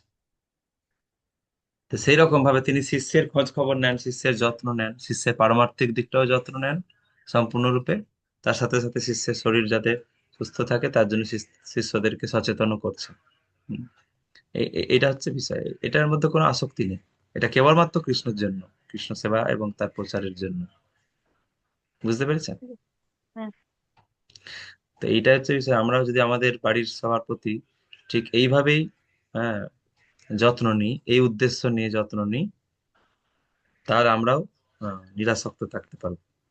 আর সেটাই সন্ন্যাসী স্তর। সাংখ্যযোগো পৃথক বালা প্রবোদন্তি ন পণ্ডিতাঃ একমপস্থিতঃ সম্যক ভয়োর্বিন্দতে ফলম। অল্পজ্ঞ ব্যক্তিরাই কেবল বলে যে কর্মযোগ সাংখ্যযোগ থেকে পৃথক। পণ্ডিতেরা কিন্তু বলেন যে উভয়ের মধ্যে যে কোনো একটিকে সুষ্ঠুরূপে আচরণ করলে উভয়ের ফলই লাভ হয়। ভগবান এখানে বলছেন যে যারা অল্প বুদ্ধি সম্পন্ন তারা কর্মযোগ সাংখ্যযোগ তারা আলাদা মনে মনে করে, যারা পণ্ডিত তারা বলে না, কর্মযোগ সাংখ্যযোগ একই, যে কোনো একটিকে সুষ্ঠুভাবে আচরণ করলে উভয়েরই ফল লাভ হয়। আচ্ছা, এখন কথা হচ্ছে কর্মযোগ সাংখ্যযোগ বলা হচ্ছে, এখানে কর্মত্যাগ বলা হয়নি কিন্তু, কর্মযোগ আর সাংখ্যযোগ। সাংখ্যযোগ মানে কি কে বলতে পারবেন? দ্বিতীয় অধ্যায়টা পুরোটাই সাংখ্যযোগ। কর্মযোগ মানে তো আপনারা বুঝলেন, কর্মযোগ মানে কৃষ্ণের জন্য কর্ম করা, এটাই কর্মযোগ। আর সাংখ্যযোগ মানে কি? তৃতীয় অধ্যায়টা কর্মযোগ আর দ্বিতীয় অধ্যায়টা ছিল সাংখ্যযোগ। সাংখ্যযোগ মানে কি? রতিলীলা রুক্মিণী দেবী দাসী মাতাজি।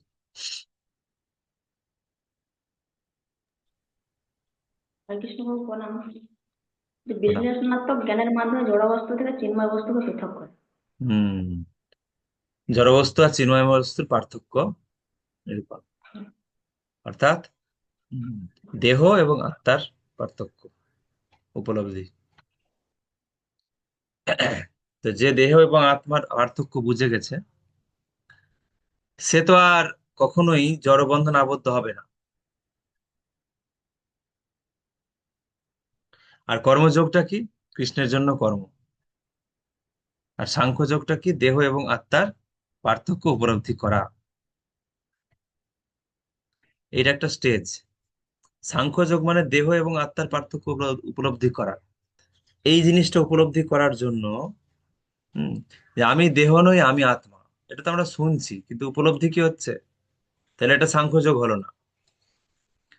সাংখ্যযোগ মানে সে সম্পূর্ণ দেহ এবং আত্মার পার্থক্যটা উপলব্ধি করবে, সে ভিতর থেকে উপলব্ধি করবে যে হ্যাঁ আমি দেহ নই, আমি আত্মা।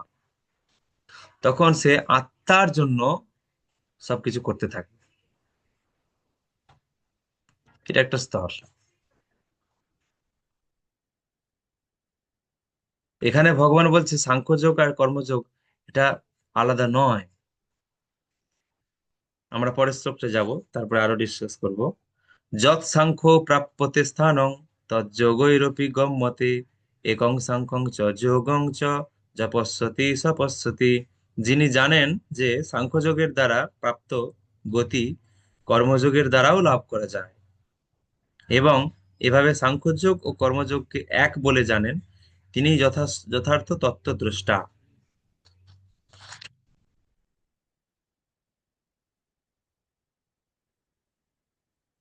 তার মানে মানে সাংখ্যযোগের দ্বারা প্রাপ্ত গতি, সাংখ্যযোগের দ্বারা প্রাপ্ত গতি মানে সাংখ্যযোগটা কি বলা হলো? দেহ আত্মার পার্থক্য উপলব্ধি করা। তাই আমি বললাম যে দেহ আত্মার পার্থক্য যদি কেউ উপলব্ধি করে নেয়, তখন সে আর আত্মাকে এই দেহের বন্ধনে আবদ্ধ হতে দিতে চাইবে না। সে বুঝতে পারবে যে আমার আত্মা দেহের মধ্যে আবদ্ধ হয়ে আছে, এটা হচ্ছে দুঃখের কারণ।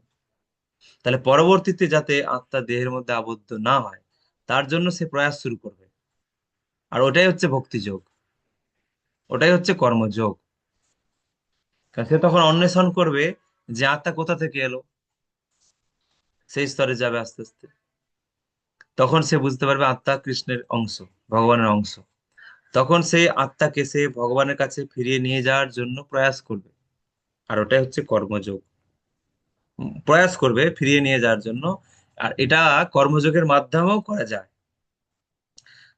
আরেকটা এখানে বিষয় আছে, সাংখ্যযোগ দ্বারা সাংখ্যযোগ মানে কেউ বুঝতে পারলো যে আমি দেহ নয়, আমি আত্মা। তারপরে সে ধ্যান শুরু করে দিল।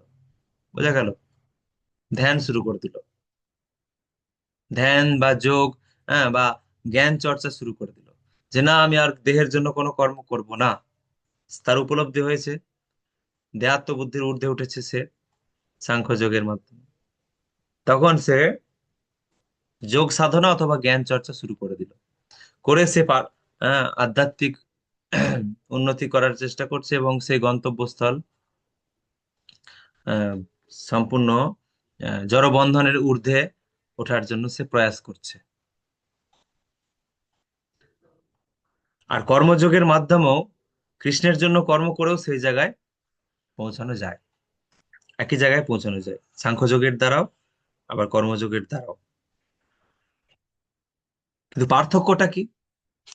পার্থক্যটা হচ্ছে সাংখ্যযোগের মাধ্যমে দেহ এবং আত্মার পার্থক্য বুঝতে পেরে সে হয়তো ভগবত ভক্তিতে নাও আসতে পারে। ভগবত ভক্তি মানে ভগবত সেবামূলক যে কর্ম, তার মধ্যে সে নাও আসতে পারে। সে কেবলমাত্র আত্মাকে ভগবানের ব্রহ্মজ্যোতিতে বিলীন করার জন্য প্রয়াস করতে পারে। কারণ তার তো দেহের বন্ধন নেই, তখন সে ভগবানের ব্রহ্মজ্যোতিতে তার আত্মাকে, যেটাকে বলে আহ সাযুজ্য মুক্তি, সেই স্তরেও যাওয়ার জন্য সে প্রয়াস করতে পারে।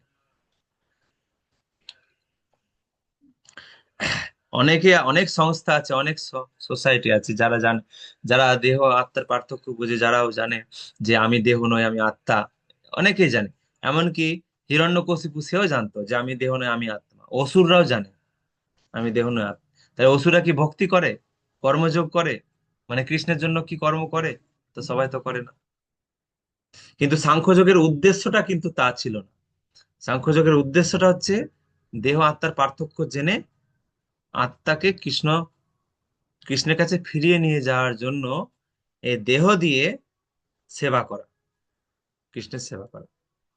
আত্মাকে কৃষ্ণের কাছে ফিরিয়ে নিয়ে যাওয়ার জন্য কি আত্মা সেবা করবে? সেবা তো করবে দেহটা। সে দেহ দিয়ে কৃষ্ণ সেবা করার মাধ্যমে আত্মাকে তার গন্তব্যস্থলে ফিরিয়ে নিয়ে যাওয়া, এইটা হচ্ছে কর্মযোগ। তো সেটা সাংখ্যযোগ মানে যারা দেহ আত্মার পার্থক্য বুঝে গেছে, তারা সেই কর্মযোগের পন্থা নাও অবলম্বন করতে পারে। তারা দেহ আত্মার পার্থক্য বুঝে গিয়ে তারা জ্ঞানযোগের পন্থায় যেতে পারে বা ধ্যানযোগের পন্থাতেও যেতে পারে। কিন্তু উদ্দেশ্যটা ওই ভগবানের কাছে ফিরে যাওয়া। তো সেই জিনিসটা কর্মযোগের মাধ্যমেও করা যায়। তার এক দিক থেকে দেখতে গেলে কর্মযোগ সাংখ্যযোগ একই, দুটোর উদ্দেশ্য সেম। তিনি হচ্ছে যথার্থ তত্ত্বদ্রষ্টা। সন্ন্যাসস্তু মহাবাহ দুঃখমাপ্ত দুঃখমাপ্ত যোগতঃ যোগযুক্ত মুনির্বম্ভ ন চিরেনাধিগচ্ছতি। হে মহাবাহ, কর্মযোগ ছাড়া কেবল কর্মত্যাগরূপ সন্ন্যাস দুঃখজনক, কিন্তু নিষ্কাম যোগে যুক্ত মুনি অচিরেই ব্রহ্মকে লাভ করেন। একই কথা, কর্মযোগটাকে গুরুত্ব দিচ্ছেন ভগবান। যোগযুক্ত বিশুদ্ধাত্মা বিজিতাত্মা জিতেন্দ্রিয় ভূতাত্ম কুর্বন্নপি ন লিপ্যতে। নিষ্কাম কর্মযোগে যুক্ত বিশুদ্ধ বুদ্ধি সম্পন্ন আত্মসংযত ও জিতেন্দ্রীয় আত্মা সকলের প্রিয় এবং অন্য সকলেও তার প্রিয়। তিনি সবসময় কর্ম করেও তাতে লিপ্ত হন না।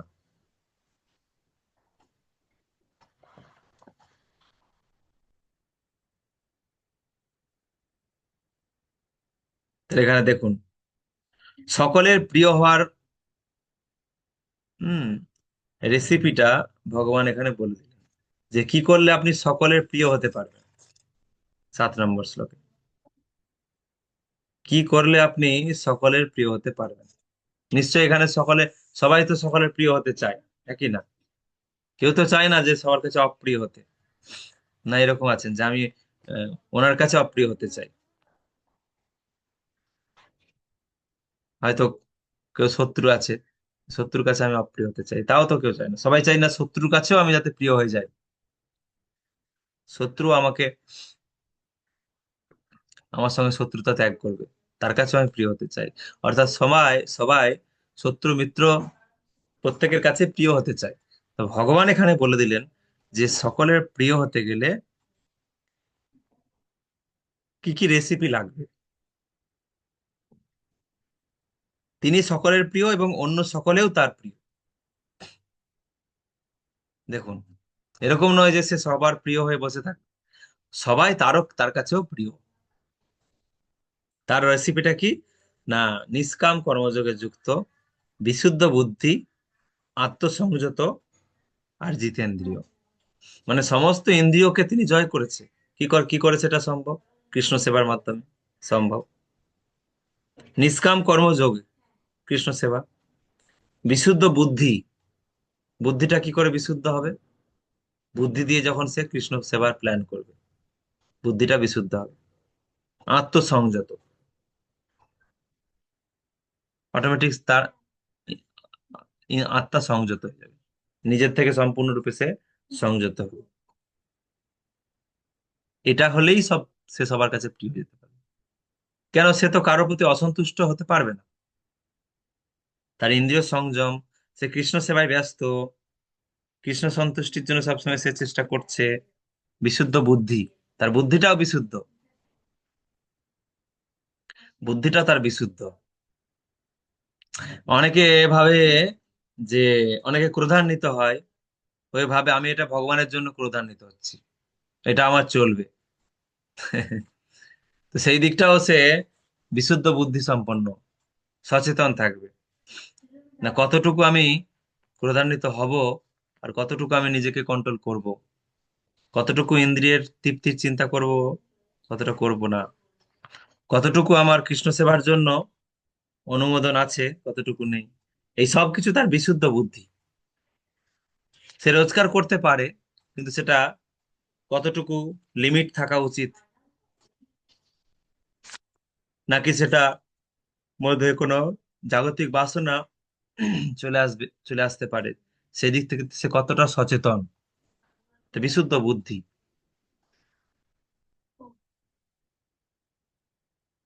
সন্তান আদি বাড়ির আত্মীয় স্বজন, মেম্বার, সদস্য, তাদের প্রতি কতটা বিরক্ত হওয়া উচিত, আর কতটা সন্তুষ্ট থাকা উচিত, কোন পরিস্থিতিতে তাদের প্রতি কিরকম প্রতিক্রিয়া দেখানো উচিত,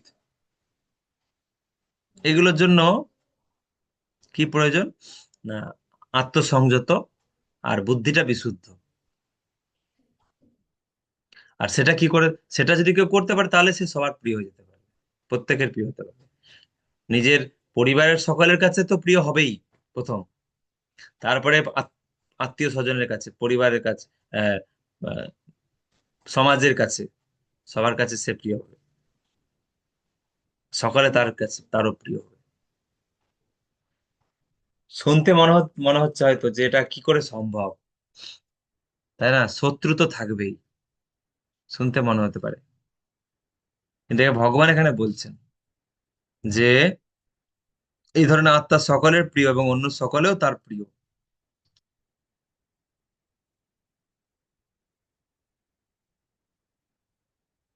সব সময় কর্ম করেও তাতে লিপ্ত হয় না। দেখুন, সব সময় কাজ করে যাচ্ছে, কিন্তু একটার কাজের প্রতিও তিনি আসক্ত নন, ফলের প্রতি। নৈব কিঞ্চিৎ করোমিতি যুক্তমন্যেত তত্ত্ববিৎ পশ্যন শৃণন স্পৃশন জিঘ্রন অশ্নন গচ্ছন স্বপন শশন প্রলোভন বিসৃজন গৃহ্ণন উন্মীলন নিমিষন ওপি ইন্দ্রিয়াণি ইন্দ্রিয়ার্থেষু বর্তন্তে ইতি ধারয়ন। তার আচরণটা কিরকম বলা হচ্ছে, যিনি নিষ্কাম কর্মযোগে যুক্ত, যিনি সন্ন্যাসী, সেই সন্ন্যাসীর কথা এখানে বলা হচ্ছে। প্রকৃত সন্ন্যাসী চিন্ময় চেতনায় অধিষ্ঠিত ব্যক্তি দর্শন, শ্রবণ, স্পর্শ, ঘ্রাণ, ভোজন, গমন, নিদ্রা, প্রশ্বাস আদি ক্রিয়া করেও সর্বদা জানেন যে প্রকৃতপক্ষে তিনি কিছুই করছেন না। কারণ প্রলাপ, ত্যাগ, গ্রহণ, চক্ষুর উন্মেষ, নিমেষ করার সময় তিনি সর্বদাই জানেন যে জড় ইন্দ্রিয়গুলি কেবল ইন্দ্রিয়ের বিষয়ে প্রবৃত্ত হয়েছে এবং তিনি নিজে সেগুলি থেকে নির্লিপ্ত। কোন স্তরের কথা ভাবুন এটা। সেই জড় ভরত মানে দ্বিতীয়বার ভরত মহারাজ জন্মগ্রহণ করেছেন যখন, তৃতীয়বার। প্রথমে তো ভরত, তারপরে হরিণ, তারপরে জড় ভরত। সেই জড় ভরতের মতো স্তর। আমরা আমরা গুরু মহারাজকে দেখছি সাক্ষাৎ, সমস্ত গুরুবর্গরাই তাই, যত গুরুবর্গরা আছেন সবাই তাই। কিন্তু আমরা দেখে বুঝতে পারছি, সাক্ষাৎ দেখে বুঝতে পারছি অন্যান্য গুরুবর্গরা তারাও একই স্তরে, কিন্তু তাদের আমরা দেখে তাদের সেটা বুঝতে পারি না তাদেরকে দেখে। কিন্তু আমাদের শ্রী শ্রীমৎ জয়প্রকাশ স্বামী গুরু মহারাজকে দেখে আমরা এটা বুঝতে পারছি যে সত্যি ইনিও এই ধরনের সবই করছেন। দর্শন, শ্রবণ, স্পর্শ, ঘ্রাণ, ভোজন, গমন, নিদ্রা, প্রশ্বাস সব করছেন, কিন্তু তিনি জানেন যে জড় ইন্দ্রিয় গুলো কেবলমাত্র এই কাজগুলো করছে কৃষ্ণ সেবার জন্য। তিনি সেগুলো থেকে সম্পূর্ণ নির্লিপ্ত। সেই কার্যের সফলতা ব্যর্থতা ওইসব কোনো চিন্তাই নেই তার মধ্যে।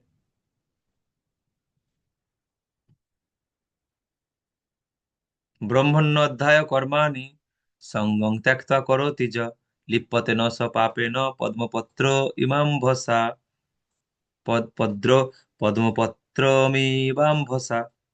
যিনি সমস্ত কর্মের ফল পরমেশ্বর ভগবানকে অর্পণ করে অনাসক্ত ভাবে কর্ম করেন, কোনো পাপ তাকে কখনো স্পর্শ করতে পারে না, ঠিক যেমন জল পদ্মপত্তাকে স্পর্শ করতে পারে না। পদ্মপাতায় জল থাকলেও একটু স্পর্শ করতে পারে না। জল সেখান থেকে সরে যাওয়ার সঙ্গে সঙ্গে পদ্মপাতাটা শুকনোই থেকে যায়, কোনো জল থাকে না, স্পর্শ হয় না। তো ভগবান সন্ন্যাসীর চিন্তাধারা, সন্ন্যাসীর চেতনাটা বোঝানোর জন্য পদ্মপাতার উদাহরণ দিলেন, খুব সুন্দর। যে পদ্মপাতায় জল স্পর্শ করতে পারে না, ঠিক কোনো পাপ তাকে স্পর্শ করতে পারে না, কারণ তার মধ্যে কোনো পাপ চিন্তা নেই, তার মধ্যে কোনো পাপ কর্ম নেই, কোনো পাপ তাকে স্পর্শ করতে পারে না, কারণ নিরন্তর তিনি কৃষ্ণ সেবাতেই ব্যস্ত। কৃষ্ণ সেবার জন্য, কৃষ্ণের জন্য চিন্তা ছাড়া,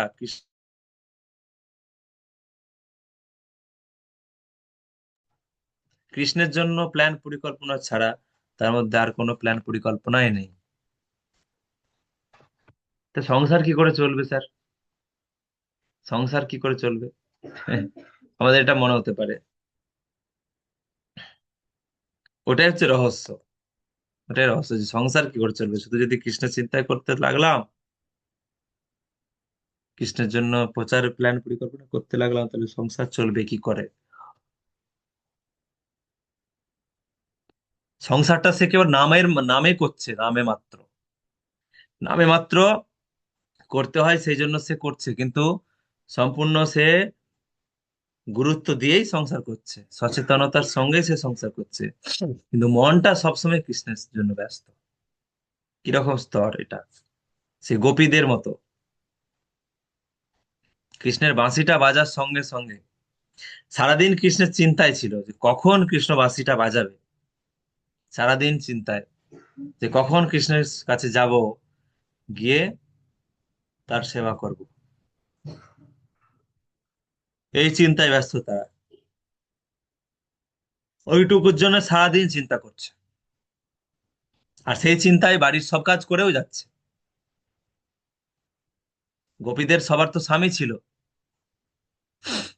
তো স্বামীদের জন্য সব দায়িত্ব কর্তব্য পালন করছে, স্বামী শাশুড়ি যা যা সবার জন্য সব দায়িত্ব করছে। মনটা পুরোপুরি কৃষ্ণের কাছে আছে, যে কখন কখন কৃষ্ণের সঙ্গে দেখা করতে যেতে পারবো। এই প্রতিদিন তাদের একটাই চিন্তা সবসময় এইটা। অথচ যে কোনো কাজ করছে না তা তো না, প্রত্যেকটা কাজ করে যাচ্ছে সন্ধ্যাকালে। ছোটবেলায় যখন আহ হয়তো জোর করে খাওয়াচ্ছে মা, খাচ্ছে না, পড়তে বসাচ্ছে, পড়তে বসছি না, তখন বলতো হ্যাঁ সামনের রবিবার মামা বাড়ি যাবো, খেয়ে নে, ভালো করে পড়, পড়াশোনা করে নে, সামনের রবিবার তোর বাবা বলেছে মামা বাড়ি যাবো। এই যে কথাটা শুনে নিলাম, ব্যাস তখন সব কাজে উৎসাহ বেড়ে গেল, পড়াশোনায় উৎসাহ বেড়ে যেত, পড়তে বসে পড়তাম, টাইমে টাইমে পড়ে নিতাম। তারপরে হম সবকিছু যা বলতো সব কথা শুনতাম ঠিক ঠিক, কেন মাথায় আছে মামা বাড়ি যাবো। আর দুদিন পরে মামা বাড়ি যাবো, ওই আনন্দে ওইটা একটা মাথার মধ্যে সবসময় কাজ করতো। তাহলে মামা বাড়ি ভাবনামৃত, আমাদের সংস্থাটা হচ্ছে কৃষ্ণ ভাবনামৃত, তাহলে আমরাও তখন হয়ে যেতাম এরকম মামা ভাবনামৃত। হ্যাঁ, মামা দাদুর কাছে যাবো, গিয়ে দাদু কত কি কিনে আনবে দোকান থেকে।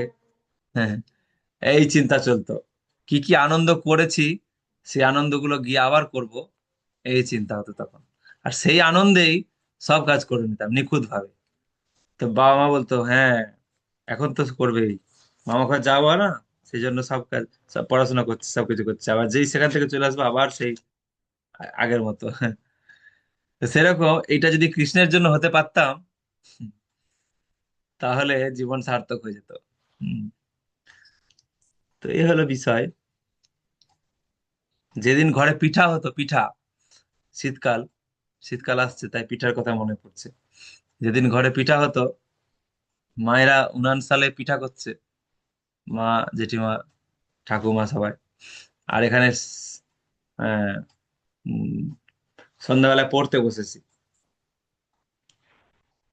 মা এসে বলে দিই যখন একটু কেউ গোলমাল করতো বা কিছু করতো, এসে মা চেঁচিয়ে বলে দিয়ে যেত যে এই ভালো করে পড়, একদম গল্প করবি না, পড়, নাহলে পিঠা পিঠা খেতে দেবো না।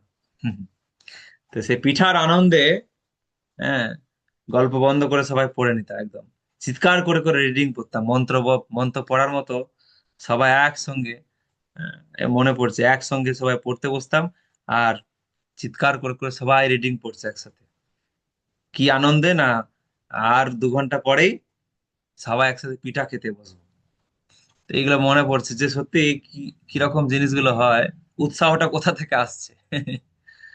তো এই উৎসাহগুলো বিষয়ে যে প্রীতি এবে আছয় আমার, সেই মাত্র প্রীতি হোক চরণে তোমার, বলছে ভক্তিবিনোদ ঠাকুর। যে বিষয়ের উম মানুষ টাকার নেশায় অনেক কাজ করে, টাকার নেশায় ব্যাংকে আরো 50,000 টাকা জমবে, আরো ব্যাংকে কিছু ঢুকবে, বা আরো কিছু ব্যাংক ব্যালেন্স সঞ্চয় হবে, বাড়িটা 2 তলা হবে, বাকি যাই হোক, টাকার নেশায় বলুন বা জাগতিক সুখ স্বাচ্ছন্দ্য বৃদ্ধির নেশায় বলুন, মানুষ অনেক কর্ম করে উৎসাহ নিয়ে, পিছনে আনন্দ কিসের আনন্দ, না জড় আনন্দ।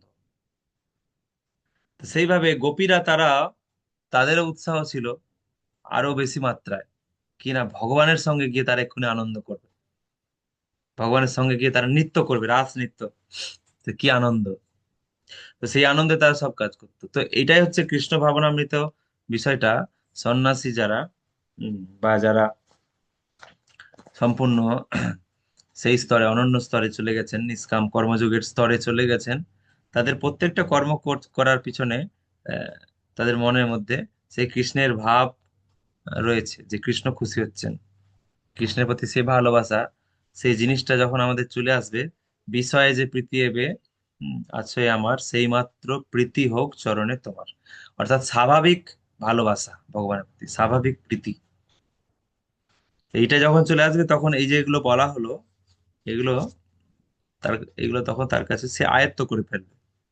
সবকিছু কাজ করছে কিন্তু কোনোটার প্রতি তার কোনো আহ, উম, আসক্তি নেই, অথচ নিখুঁত ভাবেই করছে। কিরকম, এটা একটা কিরকম জিনিস, প্রত্যেকটা কাজ নিখুঁত ভাবে করছে। এরকম নয় যে মনটা উদাস হয়ে আছে, কোনো কাজের মন আসছে না, ভালো লাগছে না, এরকম নয়। এটা হচ্ছে যে যারা আবেগপ্রবণ বা ভাবুক, যাদেরকে বলা হয় ভাবুক, অন্যান্য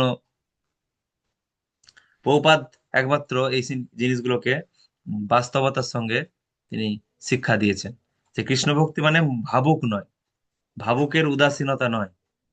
কৃষ্ণ ভক্তি মানে অত্যন্ত অ্যাক্টিভ, অত্যন্ত সক্রিয়ভাবে সে সবকিছু কাজ করবে। আহ, উদাসীনতাটা থাকবে তার ফলের প্রতি। একটা দিকে তার উদাসীনতা, সেটা হচ্ছে সেই ফলের প্রতি সে উদাসীন, নিরাসক্ত। কিন্তু কর্ম করার প্রতি সে সম্পূর্ণ সচেতন, যে হ্যাঁ এটা করতে হবে আমাকে ঠিক করে কৃষ্ণের জন্য। এটাই হচ্ছে পদ্মপত্র, পদ্মপত্র মিবাম ভসা। আজকে এখানে শেষ করলাম 10টা শ্লোক। তো নিষ্কাম কর্মযোগের বিষয়টা ভগবান ভীষণ গুরুত্ব দিয়েছেন, যেটা এই অধ্যায়ে চলবে। হরে কৃষ্ণ হরে কৃষ্ণ, কৃষ্ণ কৃষ্ণ হরে হরে, হরে রাম হরে রাম, রাম রাম হরে হরে। শিল প্রভুপাদ কি জয়, শ্রীমদ্ ভগবত গীতা যথাযথ কি জয়। গৌর ভগবানন্দে হরি হরি বল। পরবর্তী ক্লাস আপনাদের যথাসময়ে 5:30 থেকে যেমন হয় চলবে। তো অনেক দামোদর মাস এবং পুরী পরিক্রমা সব নিয়ে অনেক ক্লাস অফ হলো। এরপর আমরা আহ, যথাসময়ে ক্লাস শুরু করব এবং চলতে থাকবে। আর রবিবার রবিবার সকালে ক্লাস এর কথা বলেছিলাম, সেটা আগে থেকে জানিয়ে দেওয়া হবে যে কোন রবিবার সকালে ক্লাস হবে, যেহেতু সিলেবাসটা আমাদের এগিয়ে নিয়ে যেতে হবে 1 বছরের মধ্যে। তো কারো কোনো প্রশ্ন না থাকলে এখানে শেষ করছি। হরে কৃষ্ণ, নিতাই গৌর প্রেমানন্দে হরি হরি বল।